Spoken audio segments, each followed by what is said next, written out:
We have angry emotions that may frighten us because we fear the consequences of showing anger or feeling anger. We also have tools and resources available to us to help us cope with and make peace with these emotions.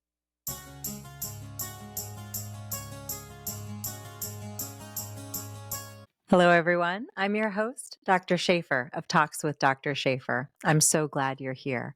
I'm a physician, mom, life coach, musician, author, publisher, and I am passionate about helping you reclaim your story so that you can build your most beautiful life. Today, on this short talk on Talks with Dr. Shafer, we're going to work on mastering our mindset so that we can start to do just that. And one of the things that we feel, but often push aside, that are stumbling blocks on the road, on our path to mastering our mindset and reclaiming our story, is learning how to cope with the emotion of anger. Anger, why we feel it, how we express it, and why we need to disconnect this important emotion from shame is what we're going to talk about on today's short talk. Anger, as far as emotions go, gets a bad rep. And so we tend to try to hide our anger. We sweep it under the rug. At first, it is small and we can hide it. But over time, as we repeatedly try to hide and suppress our anger, it builds up like a dam. It is about to burst, and burst it does, sometimes with catastrophic consequences. Anger outbursts are when we reach a level of suppressed anger where we become dysregulated. Our nervous system can no longer cope with our unaddressed need or feeling, and we explode. What do our brains look like when we're angry? Functional MRI or magnetic resonance imaging studies have demonstrated that when we are angry, our limbic system, sometimes called our emotional nervous system, is hyperactive. This old part of our brain that developed long ago to keep us safe and help us respond in a timely way to threats is our first response to perceived threats. The newer, more advanced part of our brains, such as the prefrontal cortex, then comes online to help us cope with our sensations of anger. How can we respond to the emotion of anger in a way that ensures that we acknowledge the signals that our nervous system is sending us without unnecessarily letting them cascade further into a body-wide release of catecholamines, stress hormones that send us into a fight, flight, freeze, or fawn response that we have to recover from? We can't prevent ourselves from feeling angry. It is a hardwired response to external threats and inputs, and it is a part of us because in some instances, it's protective.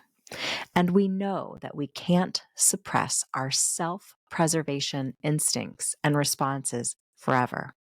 Our body wants and needs more than anything else to preserve our safety and well-being. It will continue to send us signals until we heed them. That's its job. But we do have control over how we respond to anger, how we cope with the signals our brain and body is sending us. Because many of us have been conditioned to be uncomfortable with anger and conditioned to keep others comfortable by suppressing our own natural angry responses. When we experience anger, this often evokes concurrent feelings of shame. But I would like to propose that when you start to shame yourself for feeling angry or other big emotions, that you try another approach. When it comes to our emotions, I like to approach them with the following framework: acknowledgement, acceptance, understanding, repair, and recovery. Just like the Gottman Institute with Doctors John and Julie Gottman, where they have highlighted in relationships the need for repair after a disconnection has occurred. This concept can be applied to our relationships with our own emotions as we navigate the world, be it in our relationships, when we are going about the necessary tasks of our daily life, and in our work careers. Learning how to acknowledge, accept, and understand our less comfortable emotions like anger helps prepare us to then successfully repair our relationship with these emotions, to work towards recovery after our limbic system, that old part of the brain that we discussed earlier, is triggered. This repair is key to helping us learn how to self-regulate our nervous systems and recover from what has often been a lifetime of living feeling stuck in feelings of anger when they occur, without knowing how to get out. We have a limbic system that can be activated in anger. Yes, we can even become fearful of feelings of no escape from those big emotions and no understanding of how to cope with them. We have angry emotions that may frighten us because we fear the consequences of showing anger or feeling anger. We also have tools and resources available to us to help us cope with and make peace with these emotions. We simply need to practice using these tools. And it's a great idea to practice using these tools when we are in a state of regulation so that we are better able and trained to access them when we are facing something that triggers us. And shaming ourselves when we feel angry or upset simply keeps us stuck in our limbic system, in our negative emotions, without a clear path forward to help us self-regulate by calling on our higher level reasoning. If we commit to, first off, not allowing shame into the process of moving through our big emotions, such as anger, this gives us an out of our limbic system. It allows us to move through our emotions rather than cover them up to be dealt with another day in a time likely of overwhelm with potentially big and negative consequences. How can we call on our higher level processing when we are in our big and often uncomfortable emotions? If we're feeling angry and we're already really dysregulated, our heart rate is increasing, our breathing quickening. We may be feeling flushed. This is a sign that we may benefit from some body regulation exercises, such as with deep breathing and visualization practices, bringing us out of our limbic system and back into our body, focusing on our breathing, on our safety, on this current moment. Once we have regulated ourselves to a place of feeling safe in the here and now, if necessary, then we can start to call on the higher level parts of our brain to help us move through and on from our emotions. The butt wheel, BUT, that we have discussed on previous episodes, which I highly recommend you go back to and listen to if you haven't already, or you could use a refresher. This tool can be a good way to help catapult our neural processing out of our catastrophizing, threat-confronting limbic system and into our more practical, reasonable, problem-solving brain. The butt wheel, spelled B-U-T, is where we take the negative thought or limiting belief, which are often one and the same or deeply related, and we reframe it to change its impact on our state of mind and how we move forward. Here's an example to suggest how using the butt wheel could be an effective tool to help reframe our thoughts and move past shame and anger. Let's say I've put off turning in a form because in part I've been busy, but also I've been just simply dreading the task. I've thought of it daily, but put it off time and time again. And now, the day it's due, my printer isn't working, the print store is closed, and everyone who could let me use their printer just happens to be out of town. and I need a physical copy and a wet signature. Otherwise, I face a penalty and a fine. I'm feeling angry that this happened and shame that I let it happen. Shame that I didn't deal with this earlier, that I allowed myself to procrastinate. More shame. Yet again, why do I keep doing this? I angrily chide myself. In my head, the conscious or unconscious thought keeping me running round and round in my limbic system, getting deeper and deeper entrenched in my feelings of anger and shame with each rumination is this: I want to do better, but I keep messing up. The unspoken belief: I'm worthless, and I always will be. Whoa. Now, that is some real catastrophizing. We have all done this. We have all put something off until the last moment and had it bite us in the butt. The B-U-T-T this time, unlike our B-U-T butt wheel.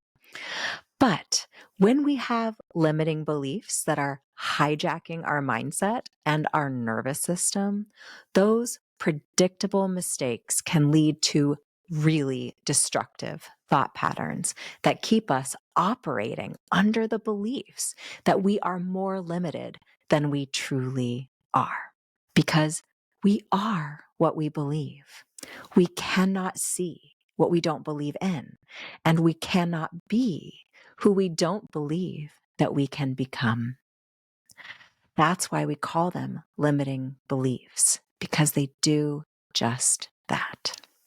So if we take the butt wheel and spin the directionality of that thought, it can help propel us out of our limbic system and up into the higher, more reasonable and measured part of our thinking processes and nervous system. Instead of saying, I want to do better, but I keep messing up, we can say, I keep messing up, but I want to do better. How does that make you feel? Instead of stuck in the depths of your stomach, or the place many of us feel we sink into when we experience our most devastating and destructive limiting beliefs and emotions, we can literally feel our nervous system respond to this more positively framed thought by elevating out of our stomach and into our chest. Instead of a shallow breath provoked by the activation of our fight or flight response, you may feel yourself immediately with this positive reframe taking a calmer, deeper, slower breath in response to this new way of thinking, of framing the same thought. It's much easier to create new habits and thought processes using what we already have, taking the beliefs that are currently well entrenched in our mind, reframing them and reclaiming them to use them to catapult us towards our success, rather keep us stuck in our stress responses and feelings of being less than we truly are. I keep messing up. Acknowledgement, acceptance. But I want to do better. Repair, recovery. We're giving ourselves an out of the negative feelings after we have acknowledged and accepted them. These feelings exist, and we can move forward. We are allowed to challenge ourselves and to grow. We don't have to stay stuck. In fact, we were never designed to. But growth can't happen circling round and round in feelings of despair and self-destruction in our limbic system, like a chaotic carnival ride. Growth happens when we allow ourselves to move forward, taking the lessons from our emotions and feelings, the easy ones and the big, challenging ones, and decide intentionally how we want to respond to this situation. We cannot keep ourselves from feeling angry. And in fact, it would be detrimental to us if we tried. Anger serves to give us important insights about how we are experiencing our environment. Just because anger is not often socially accepted does not mean that our anger is not useful or does not serve a purpose. Often, society's refusal of our anger can simply be a way to keep things moving and avoid collective discomfort, disruption, and reckoning with uncomfortable truths. But we can't begin to respond to the uncomfortable truths we face in society, culture, and the world on a more global level until we learn how to face the sometimes uncomfortable and often rebuked emotions that we all have as humans. Once we learn how to sit with and move through our emotions and nervous system's responses, we can begin to harness their power rather than stay stuck in the sense that we are constantly dealing with the consequences of their wake in passing. I hope this short talk has been helpful. Please let us know what your takeaways from today's show are and how you have incorporated similar practices into your life to help you cope with and move through big emotions. Please subscribe to the show so that you don't miss our upcoming inspiring guest episodes with people who have reclaimed their story and are living incredible and inspiring lives. And short talks like today, where we work on mastering our mindset from a neuroscience-informed perspective. Thank you so much for being here. Until next time, stay safe and take care. I'll talk to you soon.